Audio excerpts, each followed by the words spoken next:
নমস্কাৰ এই মুহূৰ্তত এটা অত্যন্ত গুৰুত্বপূৰ্ণ খবৰ দিব বিচাৰিছো ৰাজ্যিক বিজেপিৰ সভাপতি ভৱেশ কলিতাৰ চকুত চকুপানী এবাৰ ৰাজহুৱা সভাতে উচুপি উঠিল ভৱেশ কলিতা ৰমেন দাক মই লোকসভাৰ টিকট দিব নোৱাৰিলো বুলি কৈ ভাষণৰ মাজতে কান্দোনত ভাগি পৰিল ভৱেশ কলিতা ইতিমধ্যে ৰমেন ডেকাক ৰাজ্যপাল হিচাপে নিযুক্তি দিয়া হৈছে ৰমেন ডেকাক আজি বিদায় সম্ভাষণ জনাইছিল আৰু ৰমেন ডেকাই পদত্যাগ কৰিছিল ৰাজ্যসভাৰ ৰাজ্যপাল হিচাপে যেটো তেওঁক মনোনীত কৰা হৈছে গতিকে ৰাজ্যপাল হিচাপে নিযুক্তি দিয়াৰ পাছতে এতিয়া ৰমেন ডেকাক সম্বৰ্ধনা জনাবলৈ গৈ কান্দোনত ভাগি পৰিল ভৱেশ কলিতা সবিশেষ এই মুহূৰ্তে এনিটক্স দৰ্শকৰ বাবে লৈ আহিছো গুৰুত্বপূৰ্ণ খবৰ হুকাই কান্দিলে এবাৰ ৰাজ্যিক বিজেপিৰ সভাপতি ভৱেশ কলিতাই ৰমেন দাক মই টিকট দিব নোৱাৰিলো এতিয়া তেওঁক মুখ্যমন্ত্ৰী শপত গ্ৰহণ কৰোৱা ৰমেন ডেকাক বিদায় দি উচুপি উঠিল ভৱেশ কলিতা হুকাই কান্দিলে ভৱেশ কলিতা আৰু এই মুহূৰ্তত ভাষণ পুনে পুনে আমি আগবঢ়াইছো কিয় আৰু কিহৰ বাবে কান্দিছিল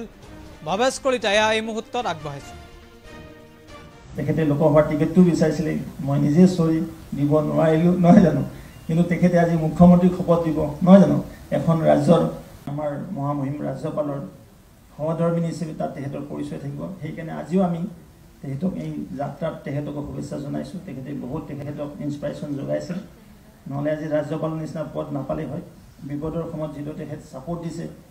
এই গোটেই ডেষ্টিনেশ্যনত যিটো তেখেতৰ ছাপোৰ্ট সেইটো সদায় মহিয়ান হৈ থাকিব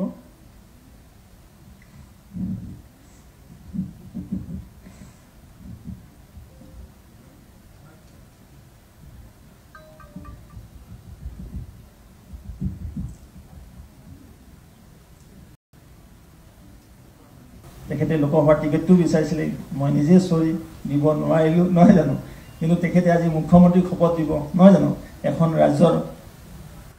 ইতিমধ্যে তেখেতে আজি আনুষ্ঠানিকভাৱে পাৰ্টিৰ পৰা পদত্যাগ কৰিব এইটো আমাৰ দলৰ পৰা পদত্যাগ বিচাৰধাৰাত তেখেত সদায় থাকিব যিহেতু এটা কনষ্টিটিউচনেল হেড পোষ্ট আজিৰ পৰা তেখেত নন পলিটিকেল হৈ গ'ল কাৰণ এখন ৰাজ্যৰ তেখেত মুৰব্বী এটা বিচাৰধাৰা আছিলে যে 1951 চনত জনসংঘ 1925 চনত বিজয় দশমীৰ দিনা ৰাষ্ট্ৰীয় স্বয়ংসেৱক সংঘ গঠন হৈছে আৰু কেইবাজনো সংঘৰ স্বয়ংসেৱকে লগ লাগি এটা দল গঠন কৰিছিল আমি সকলোৱে জানো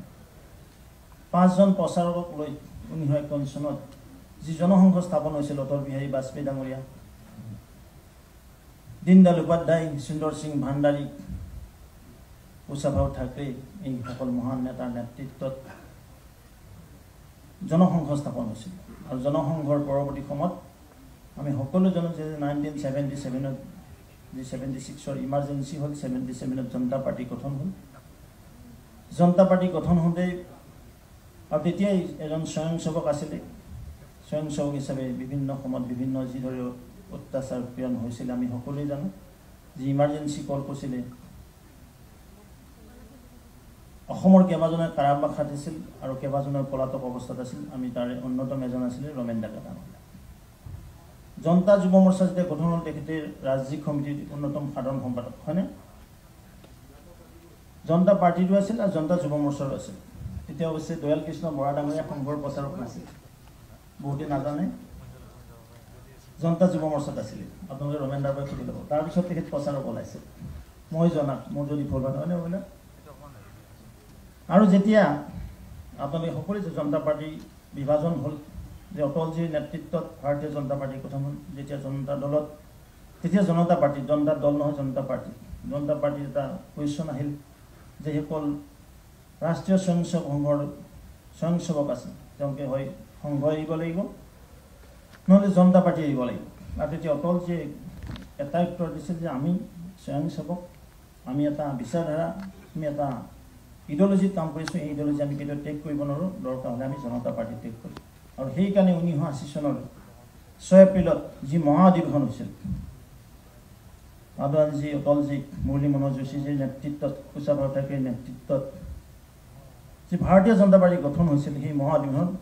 অসমৰ 3জন সন্মানীয় পুৰোধা ব্যক্তিৰ ভিতৰত অন্যতম আছিল ৰমেন ডেকা ডাঙৰীয়া অন্য যিজন তেওঁলোক বহিৰ্ভূতগামী হৈছিল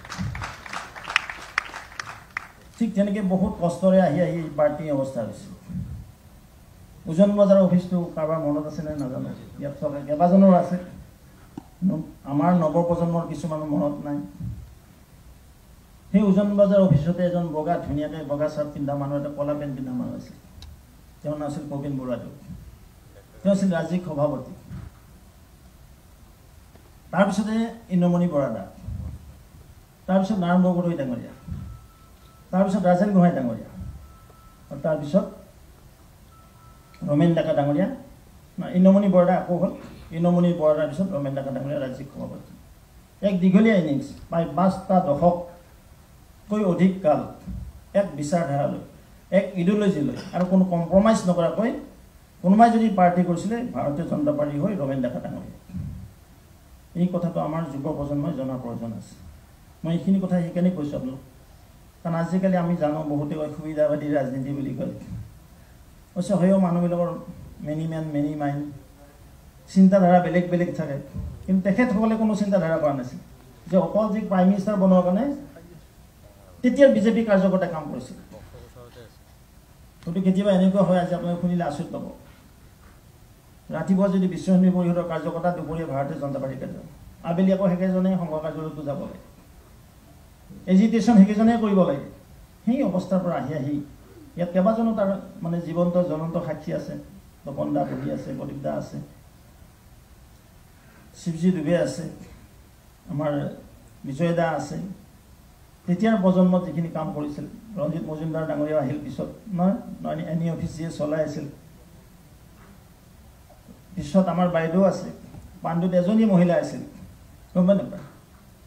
আৰু এজন শৰ্মা বুলি মানুহ আছিল কি শৰ্মা আছিল হীৰেণ কি দাদা হা হীৰেণ শৰ্মা শশীদা আছিল কেইজনৰ মানুহ আৰু সেই দলটো আজি বিহত বিক্ষত পৰিণত হৈছে এওঁলোকৰ টেক আৰু কষ্টৰ কাৰণে বহুতে হয়তো পাহৰি গৈছে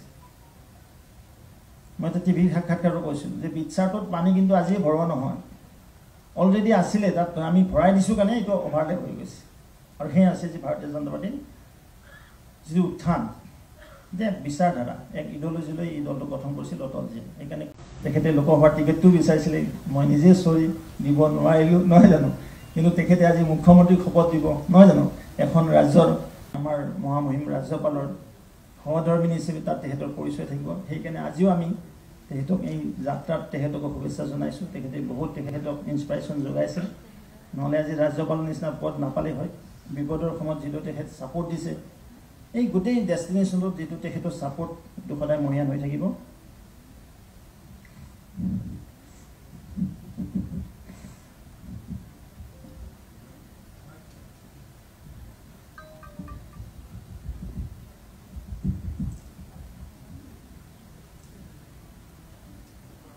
তেখেতে লোকসভাৰ টিকেটটো বিচাৰিছিলে মই নিজে চৰি দিব নোৱাৰিলোঁ নহয় জানো কিন্তু তেখেতে আজি মুখ্যমন্ত্ৰীক শপত দিব নহয় জানো এখন ৰাজ্যৰ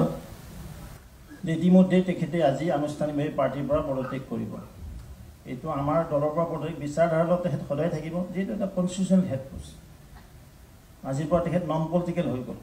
কাৰণ এখন ৰাজ্যৰ তেখেত মুৰব্বী এটা বিচাৰধাৰা আছিলে যে 1951 চনত জনসংঘ 1925 চনত বিজয়া দশমীৰ দিনা ৰাষ্ট্ৰীয় স্বয়ংসেৱক সংঘ গঠন হৈছিল আৰু কেইবাজনো সংঘৰ স্বয়ংসেৱকে লগ লাগি এটা দল গঠন কৰিছিল আমি সকলোৱে জানো 5জন প্ৰচাৰকক লৈ 1951 চনত যি জনসংঘ স্থাপন হৈছিল অটল বিহাৰী বাজপেয়ী ডাঙৰীয়া দীনদয়াল উপাধ্যায় সুন্দৰ সিং ভাণ্ডাৰী উষাভাউ ঠাকৰে এই সকল মহান নেতাৰ নেতৃত্বত জনসংঘ স্থাপন হৈছিল আৰু জনসংঘৰ পৰৱৰ্তী সময়ত আমি সকলো জানো যে 1977ত যি 76ৰ ইমাৰ্জেঞ্চি হ'ল 77ত জনতা পাৰ্টি গঠন হ'ল জনতা পাৰ্টি গঠন হওঁতে আৰু তেতিয়াই এজন স্বয়ংসেৱক আছিলে স্বয়ংসেৱক হিচাপে বিভিন্ন সময়ত বিভিন্ন যিদৰে অত্যাচাৰ পীড়ন হৈছিল আমি সকলোৱে জানো যি ইমাৰ্জেঞ্চি কল কৰিছিলে অসমৰ কেইবাজনে কাৰাবাস খাটিছিল আৰু কেইবাজনৰ পলাতক অৱস্থাত আছিল আমি তাৰে অন্যতম এজন আছিলে ৰমেন ডেকা ডাঙৰীয়া জনতা যুৱ মৰ্চা